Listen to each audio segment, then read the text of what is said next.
religião não se discute, a gente sabe. Afinal, a fé acompanha a história da humanidade e a diversidade de crenças sempre foi o fio condutor de paz e de guerra também entre os povos.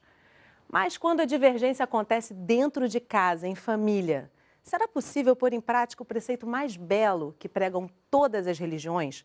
O respeito e o amor ao próximo, aquele que está ali bem do seu lado.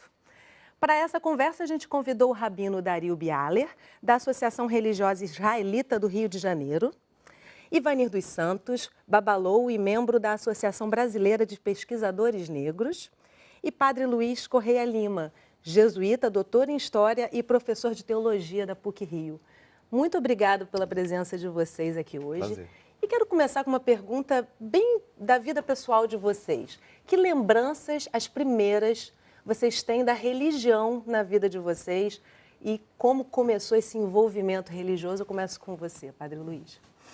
Bom, eu quando fui batizado, não tenho recordação, mas me deram uma medalhinha de São Luís Gonzaga. Eu não sabia que ele era jesuíta, nem que um dia eu seria jesuíta. Eu usei toda a minha infância. Minha família, por algum tempo, teve uma prática religiosa frequente, depois não teve. E na adolescência eu tive contato com os evangélicos, tive curiosidade de ler a Bíblia, e aos 14 anos me caiu uma Bíblia na mão, acabei lendo de cabo a rabo em 4 meses. E aí surgiu uma inquietação, uma curiosidade religiosa dentro de mim. Eu fui estudar com os jesuítas no ensino médio, aí começou essa inquietação religiosa, vocacional, e aos 22 anos eu entrei na ordem da Companhia de Jesus, e aos 32 anos me tornei sacerdote. Hoje estou aqui no Rio de Janeiro trabalhando na Universidade Católica. Basicamente, muito resumidamente, foi assim. Ivanir, as religiões afros no Brasil, elas também têm um envolvimento, assim, que muitas vezes seus seguidores passam por outras religiões também, como o Padre Luiz, de certa forma, também passeou um pouquinho. Na sua família, que influências religiosas você teve? Eu sou um caso atípico e, ao mesmo tempo, dizer como é que o sinal da nossa religiosidade, ela acontece. Primeiro, eu não fui criado em família. Eu fui criado no internato. Fui criado no SAM e na FUNABEM. Num outro tipo familiar, né? Totalmente E lá eu fui obrigado a ir à missa. Todo domingo eu tinha que ir à missa. E a coisa mais bonita que a gente via na missa era quando dizia: a missa terminou, já nos vamos retirar. Por quê? Porque a missa era todo domingo de manhã, antes do café. Então a gente ia para a missa com fome. Então, na hora que dizia terminou, era maravilhoso que a gente ia comer, né? Ia tomar o café. Então não fui criado em família. E, mesmo assim, a religião de matriz africana, quando se apresentou para mim, ainda no internato em Teresópolis, foi de forma cruel. Que tinha um monitor, que era um aluno também, que ele dizia assim: os macumbeiros se separam aqui. E não sei por que ele olhava para mim e dizia: você também. Eu não era nem da religião. E ele batia nas pessoas de chicote. Nossa. Então, isso demonstra o quanto essa religiosidade ela sempre foi tratada de forma muito preconceituosa e perversa. O candomblé entrou na minha vida, a religião de matriz africana, eu já adulto, né?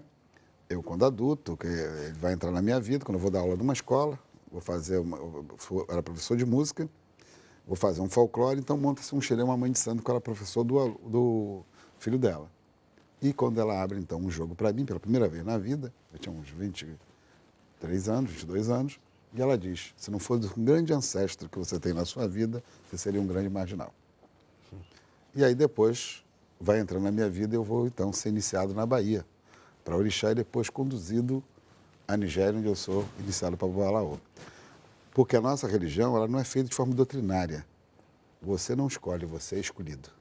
Deixa eu trazer o rabino aqui para a nossa conversa. Dario, a religião judaica, ela tem em algumas linhas é muito ortodoxa, né? Muitas vezes, inclusive para haver um casamento e se ser realmente uma família judaica, é necessário fazer uma conversão. Existe ainda muito dessa busca por manter a tradição judaica em algumas áreas da sociedade judaica, né? Como é que foi na sua infância essa prática religiosa? Foi assim na sua família? Ou houve essa conversão em algum membro familiar? Como é que foi? O primeiro ponto a entender é que o judaísmo é muito mais do que uma religião. Você pode ser autenticamente judeu com uma forte identidade e ter uma prática de vida muito distante do religioso. Ser judeu tem a ver com fazer parte de um povo, de uma nação, de uma cultura, de uma religião também, e mais do que tudo isso, eu diria que é o modelo de uma família. O povo judeu é o modelo de uma família que se mantém junta e ao mesmo tempo que discute permanentemente. Eu fiquei pensando na tua apresentação de que a religião não se discute e em algumas religiões pode ser, essa não seria a consigna no judaísmo, mas bem pelo contrário. Tem um ditado que no judaísmo dizemos que 2 judeus, 3 opiniões diferentes, porque realmente funciona assim. E isso tem a ver com um sistema de vida no qual nós entendemos que nas diferenças nos enriquecemos, que as diferenças não precisam ser toleradas, mas celebradas, e que justamente a riqueza do judaísmo é que você tem uma palavra escrita num livro sagrado e a partir desse momento começa o maravilhoso caminho da interpretação e que cada um pode interpretar diferente e que todos esses comentários passam a fazer parte dessa leitura, dessa tradição para a próxima geração. Somos, de alguma forma, filhos de uma tradição interpretativa e os diferentes comentários, interpretação da lei, são bem incentivados. E, portanto, você tem milhares de anos de história onde diferentes rabinos cumpriam a lei de forma diferente e tudo fazia parte do mesmo judaísmo.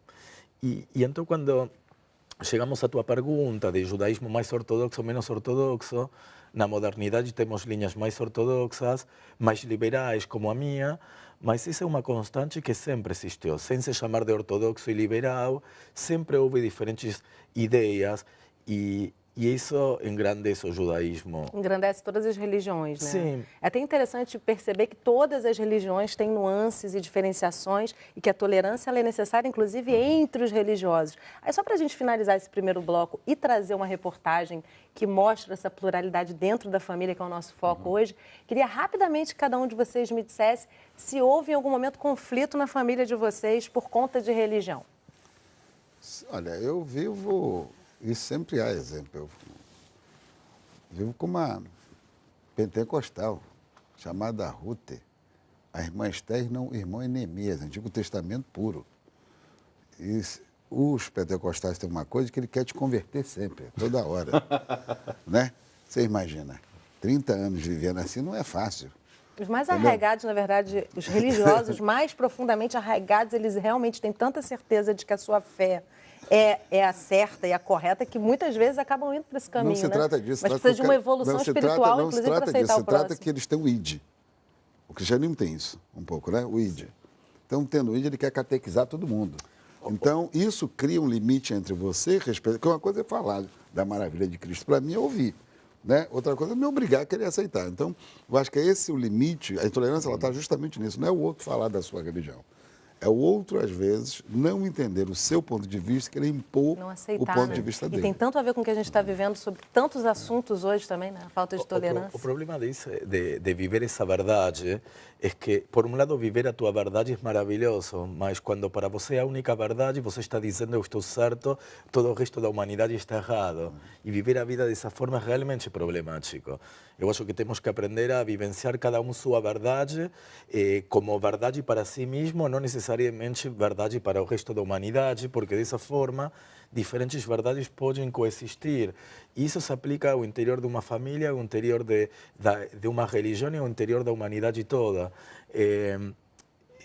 Não por eu fazer uma escolha, é a escolha certa e você que escolhe diferente está errado. É a escolha certa para você, né? Exatamente. Pode não ser para o próximo. Por exemplo, você antes perguntou da família. Minha família nunca foi religiosa, mas sim com uma forte identidade judaica. E houve movimentos quando eu escolhi ser rabino na família, que minha família me acompanhou com muita alegria. Quando minha irmã, por exemplo, começou a namorar um não-judeu, o argumento da minha mãe foi: você não pode ter um irmão rabino, como você vai ter um irmão rabino e um namorado não-judeu? E minha primeira resposta para minha mãe foi: ok, minha irmã não tem a culpa que o irmão é rabino. Então, essa seria a primeira resposta. E, independentemente disso, eu entendo a colocação de minha mãe, uma colocação de querer que o judaísmo não se perca. Os judeus sempre fomos um número ínfimo Tem 16 milhões de judeus no mundo, do lado de 7 mil milhões de habitantes, não é nada. No Brasil deve ter 100 mil, comparando com 200 milhões de habitantes, não é nada. Então, realmente é um povo tão pequeno, e além de pequeno, tão perseguido, tão maltratado ao longo da história, com tantas persecuções e matanças, que manter vivo o judaísmo é uma questão básica para os judeus, não só para os mais ortodoxos, para os judeus em geral. Agora, não necessariamente um casamento entre duas pessoas de diferentes religiões é sinônimo de assimilação. Você pode ter um casamento entre um judeu e uma judia que sejam biologicamente judeus, culturalmente ignorantes de seu judaísmo e que se assimilem. E pode ter um casamento misto e que esse casamento coincida que querem ter um lar com uma vida judaica. Então, perder o judaísmo e os casamentos mistos muitas vezes são entendidos como sinônimos e eu questiono essa veracidade. Padre Luiz? De fato, a gente vive numa sociedade plural e a religião cristã tem uma tradição de cristandade, de sociedades oficialmente cristãs, católicas por muitos séculos, depois também protestantes. E a sociedade, o pluralismo religioso dentro da sociedade é algo recente na nossa história, de poucos séculos para cá. Então, ainda é um aprendizado em muitos ambientes cristãos, também na Igreja Católica, de conviver com o diferente. Eu penso que o ponto de partida é que o diferente não é uma ameaça. Eu não tenho que converter o outro. Deixa o outro acreditar, seguir a consciência dele. Mas isso ainda é um aprendizado recente, nós temos que caminhar bastante. O Papa Francisco tem ajudado muito nessa questão. Diz que a pessoa que quer converter o outro assim com esse proselitismo importuno, é porque está insegura da sua própria identidade. Quer converter o outro à sua paz, levando ódio, né, nessa tentativa de conversão, o efeito acaba sendo contrário. Se sente ameaçado por o outro ser diferente, não está seguro da sua fé. São belíssimas falas para o nosso primeiro bloco do programa e a gente agora vai conhecer uma história de tolerância dentro de uma família. No próximo bloco você vai conhecer a Cláudia e o André, mãe e filho. Ela católica e ele budista. O intervalo é rapidinho, não sai daí.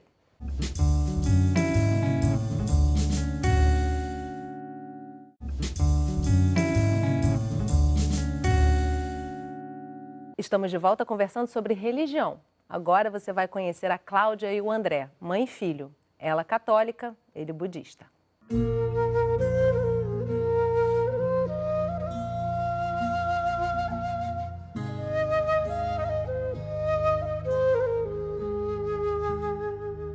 Eu acredito basicamente na lei do karma, né, que é um conceito que eu achei no budismo, que é basicamente a relação de causa e efeito. Se você faz uma ação ruim para alguém, ou para alguma coisa, para um animal, essa ação volta para você de alguma forma.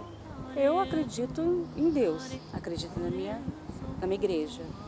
A igreja é feita por homens e por isso ela tem suas falhas, né? Eu venho de uma família, né, católica. Minha mãe, assim, me educava a gente, ela ensinava a gente o catecismo, né, que se dizia antigamente, a rezar o terço, as orações, tudinho. Então eu venho de uma tradição. A senhora tem 2 filhos, né? Uhum.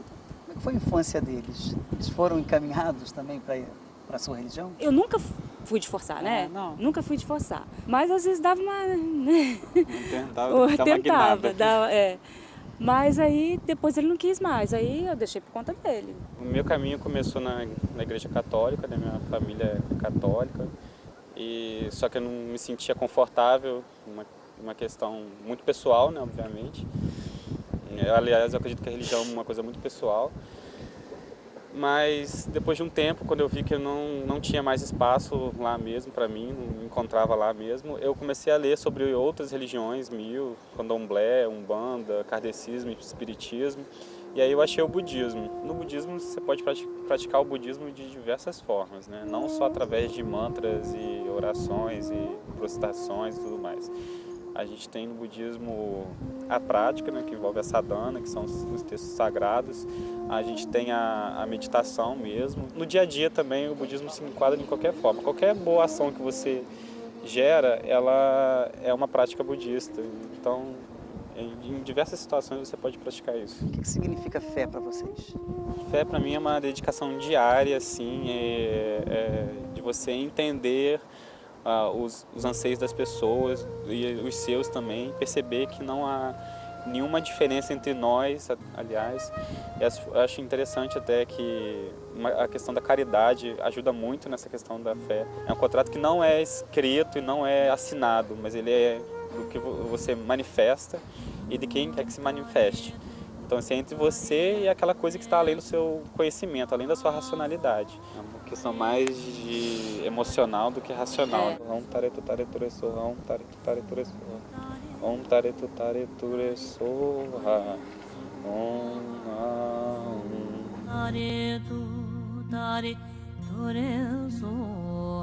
Aclamai o Senhor por toda a terra, servi o Senhor com alegria.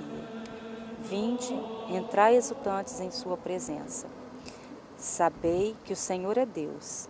Ele nos fez e a Ele pertencemos. Que benefício essa espiritualidade traz para vocês? A religião, seja ela qual for, ela traz um benefício assim, pessoal. Você aprende a ser mais humano mesmo, enxergar melhor o outro como a si mesmo, porque né, isso que Jesus pregava, né?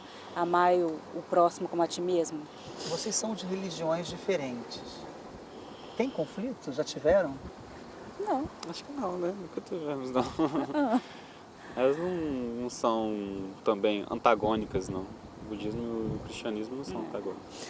Eu não conheço o budismo e eu acho muito bom que eles tenham se encontrado. Não tem que ser na minha religião, que é católica. Eu acredito que o caminho que a gente percorre aqui é o mesmo, só muda a forma, né?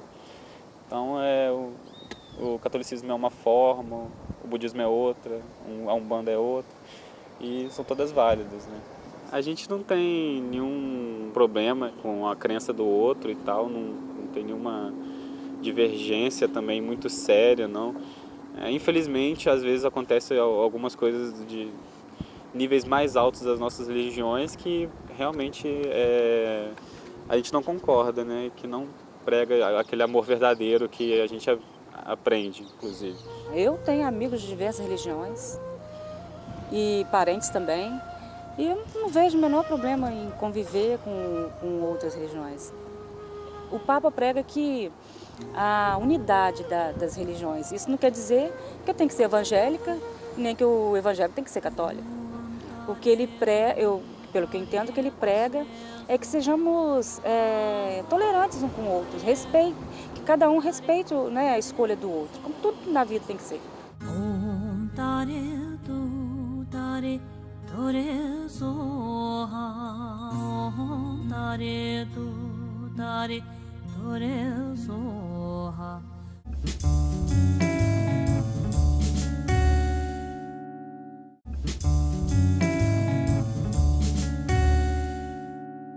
Estamos de volta conversando sobre religião. Comigo no estúdio, o padre Luiz Correia Lima, jesuíta, doutor em História e professor de Teologia na PUC-Rio.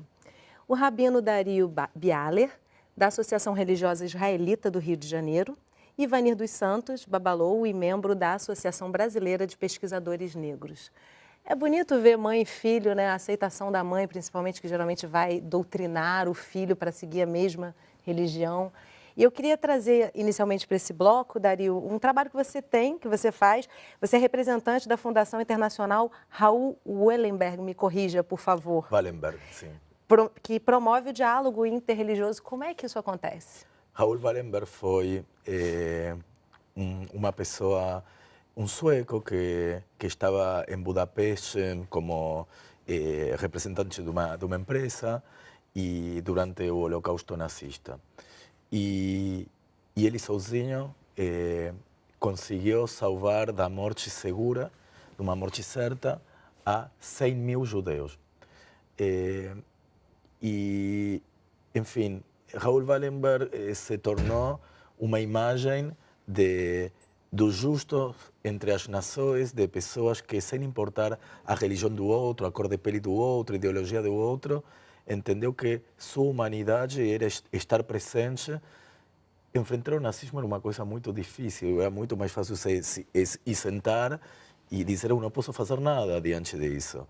E houve algumas pessoas que enfrentaram e arriscaram suas vidas para salvar outro ser humano.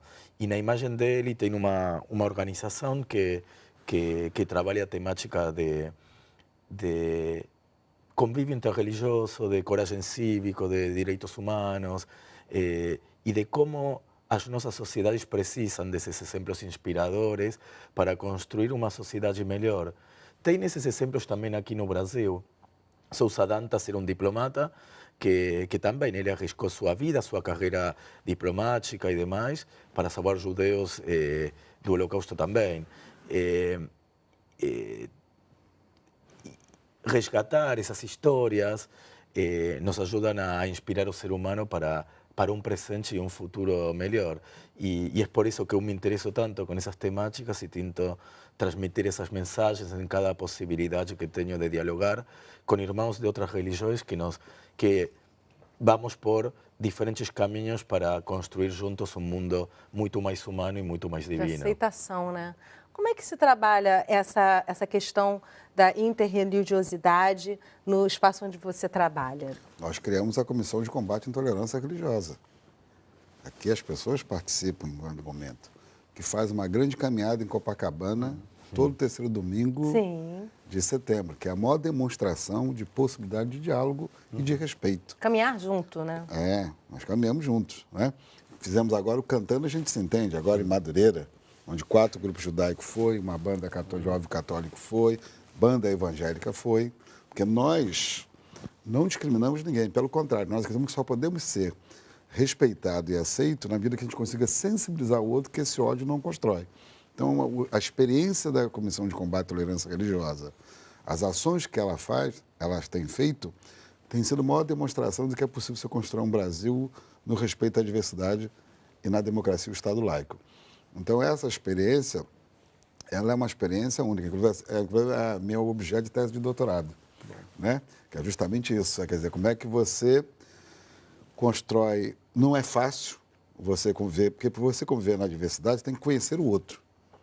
E o engraçado é que a minha história de vida, ela inspirou isso, porque eu fiz faculdade católica, na Notre Dame, onde fui obrigado, eu estudei teologia, porque era obrigado a contar, e eu estava recém-feito no Candomblé. Eu era IAU na época. Mas esse conhecimento é proveitoso também. Estou falando justamente isso. Então, isso acabou, é aquilo que eu digo, o divino é maravilhoso, né? E quando ele te escolhe para cumprir um papel, um caminho, né? Ele lhe prepara sem você ter consciência daquilo que você está fazendo, você é dirigido, né? E temos um excelente diálogo com a comunidade judaica. E justamente nesse momento nós elaboramos um curso de especialização de intolerância religiosa. Não é ensinar religião, é ensinar como as pessoas podem respeitar a outra, pode enfrentar esse mal, que é um mal terrível da intolerância, que tem dividido famílias. Né? Hoje você tem famílias que não vai no batizado da outra, nem no casamento, não pode entrar no templo, isso é um absurdo, porque aquilo ali não se vai. Né? Então, mais se for no candomblé ainda, é mais complicado ainda, se for na Umbanda é mais complicado para essas pessoas. E eu acho que a melhor coisa que existe na vida é quando você conhece o outro. Quando você conhece a religião do outro, naquilo que o outro acredita, né? Você vai ver, inclusive, várias semelhanças. Quando o Dario fala, eu olhando o princípio africano, está lá os princípios, porque Deus nos fez na diversidade. As pessoas esqueceram disso. Só na Nigéria são 240 tribos, grupos diferentes. Você imagina o que é isso? Cada um tem a compreensão de Deus, às vezes ele é única. Agora, como é que você interpreta a sua vivência com ele, a sua experiência, como é que ele fala com você? São totalmente diferentes. Um que vai pela Bíblia, o outro que vai pelo oráculo de Ifá, o outro que vai olhando para a nuvem. Né? Quer dizer, você tem várias formas de você entender isso. E que linda pluralidade, né? Imagina se fôssemos todos iguais, né? Eu queria mencionar um ícone importante do diálogo interreligioso, da convivência interreligiosa, que são os encontros de Assis, que iniciou com o Papa João Paulo II e continuou com o Papa Bento XVI. Um encontro que reuniu na cidade de Assis, São Francisco, que é também um ícone da busca pela paz, da criação, do bem da criação, também da convivência interreligiosa. Um encontro de grandes religiões mundiais, o último que teve foi em 2011, com o Papa Bento XVI, em que diferentes líderes estiveram juntos, rezaram em silêncio toda uma manhã, depois houve um pronunciamento de cada um. Já desde o primeiro participa um rabino, participam cristãos de diversas confissões religiosas.